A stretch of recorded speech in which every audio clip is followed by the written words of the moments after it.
1 part warm tea, 5 parts agua. Action. Hi everyone, so it has been 8 weeks since we planted our herbs, 2 months, and I'll be doing the 8-week update. So we're gonna start with our basil. We have 4 actually at the moment, and we had 2 that got very sunburned. They've recovered quite well, they're doing all right. However, we noticed our basil really isn't growing very much. It's kind of stunted. We're not sure what it needs, but we did just fertilize our basil today with some worm tea, so I'm hoping that was what was missing and that with the fertilizer it will begin to grow again. Next we have our thyme. This was our hydroponic thyme. You can still see a little bit of the pod sticking out. Because it's still in the pod, it seems like the thyme is not really able to spread out more. And so I think this is one of the varieties where we would not want to grow hydroponically again if we could go back in time. It's doing well, it's doing all right, but yeah, I think it's somewhat confined because of that pod. This thyme, it's actually at least 2 separate thymes, one here and one here.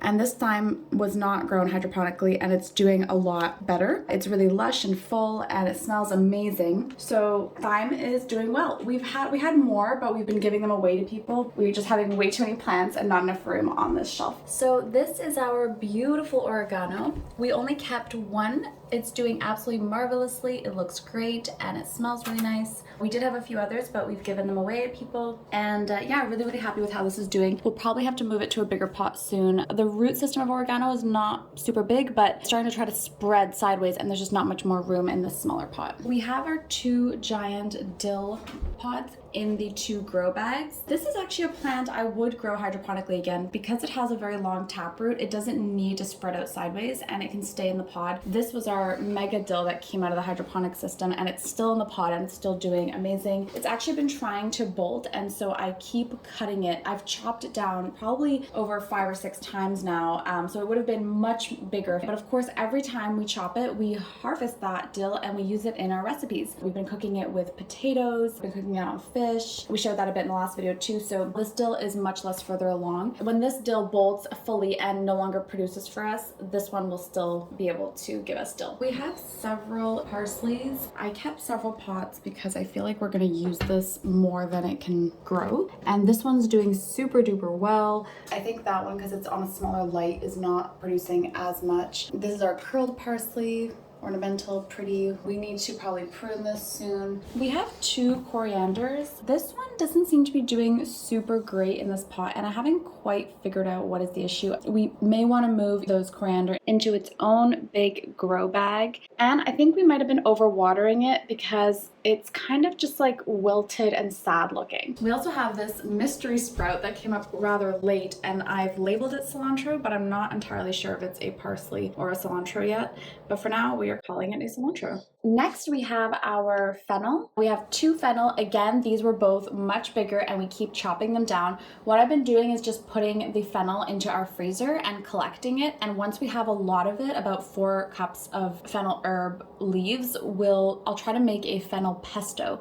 But I need to gather quite a bit before I'll be able to make that. And that's been working great for me and keeping the fennel a more manageable size. So here we have our 2 Anise Hyssop pots, and you'll remember one was much bigger than the other. As soon as we moved the smaller Anise Hyssop into a big pot, it just grew so quickly, so fast, so it was super happy. And we've been chopping both of them down as well to keep them more manageable and using the Anise Hyssop in smoothies actually, and it's really delicious. It has a mildly sweet licoricey taste. It can also be eaten on ice cream. Yeah, really just exploring this new herb that we never knew about before. We have 2 lavender. This is a very slow growing plant, but it's doing well. We don't water it too much because it doesn't love being watered. And our second lavender is just there. So this is our Viola. I've moved it into a bigger green pot. It was in one of the black ones and I just noticed it didn't seem to be growing that much anymore. So I thought maybe it needs to be in a bigger pot. And sure enough, when I took it out, it was not quite root bound, but it had definitely filled up the black pot with roots. So I think it'll be much happier in here and we'll see how it responds to the fertilizing with the worm tea. Strawberries. We have quite a few around here. I think this was originally our hydroponic strawberry. It is the biggest one. It is absolutely huge and gorgeous. It's not flowering as much as the other smaller strawberries, funnily enough, but it is doing super well and it's happy in this big pot. Here we have a little strawberry coming up and another medium-sized one. Up here we have another medium strawberry. I believe this one was the second strawberry from our hydroponic system. Not nearly as huge, but it has been flowering a lot, so hoping this one might be the first one that actually produces strawberries for us. And here is a baby strawberry,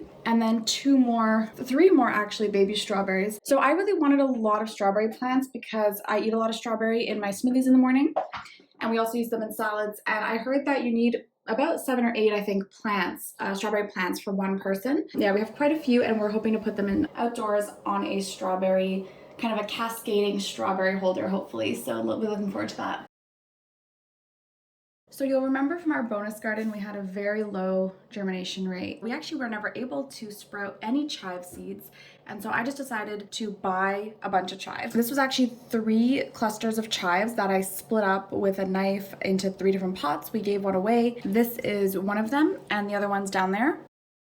So the same thing with our rosemary. We had such low success that we decided to buy a rosemary seedling from the garden center, and that is our nice rosemary that's growing. It does like warm and doesn't like to be watered too much, so we've been very conservative on the watering. So our marjoram, I believe we have 2 that ended up coming up from our bonus garden. This is one of them here. It looks similar to oregano, as you can see, and it is quite similar. I actually found an imposter in our marjoram. It was something random growing in both of the marjorams, so I've pulled those out. And here's our second marjoram. We only had 1 cumin come up from our bonus garden here. It's doing well, a slow grower, but it seems happy, and we're taking good care of it since it's our only one. Okay, so mint we have loads of. This is a big mint that we have. We've given a bunch of them away because we were just overwhelmed with mint. We have another one over here, and I think another one back here. And that is our biggest mint at the back there. That was twice as huge. I've chopped it down and I used it in a recent tofu recipe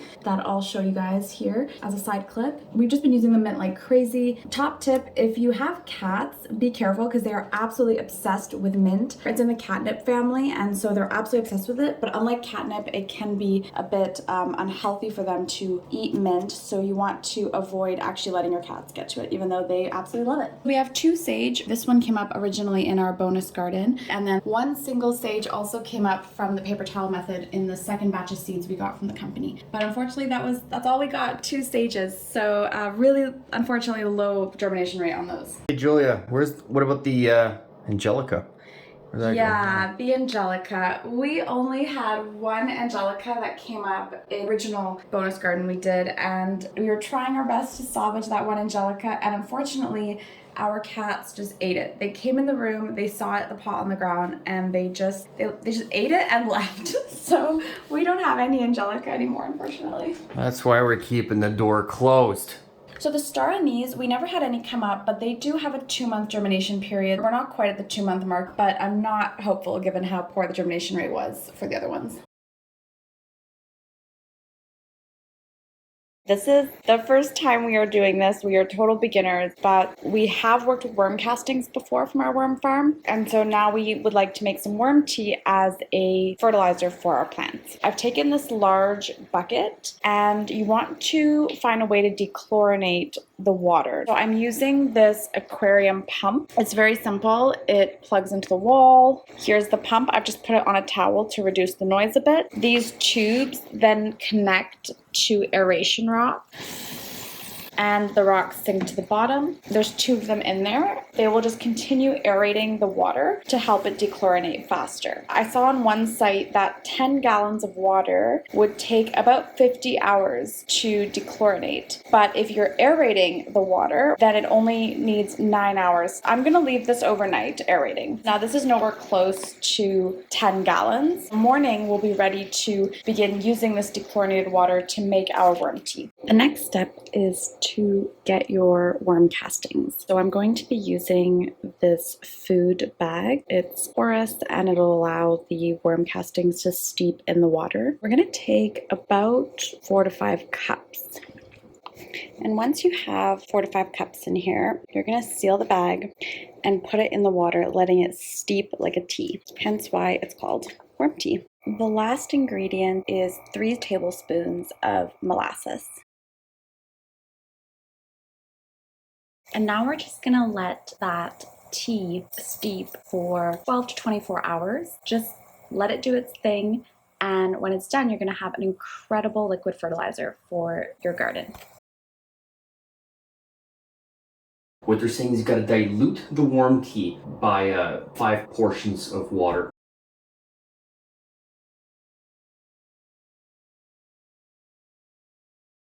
When it comes to basil and rosemary, we need to mimic sort of warm rain. It doesn't do so well with the cold water.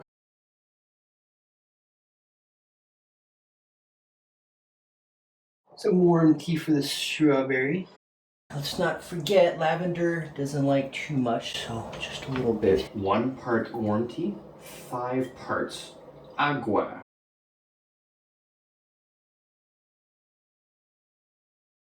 Cilantro. Give it some water. Glug, glug, glug, glug, glug, glug, glug. Oh.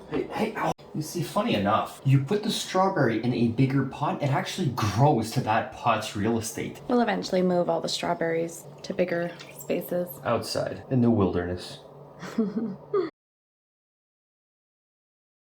Hi everyone, thanks for watching. If you like this stuff, smash that subscribe button. On the next episode, we are going to transplant things from our pots into the garden. Here's a little sneak peek.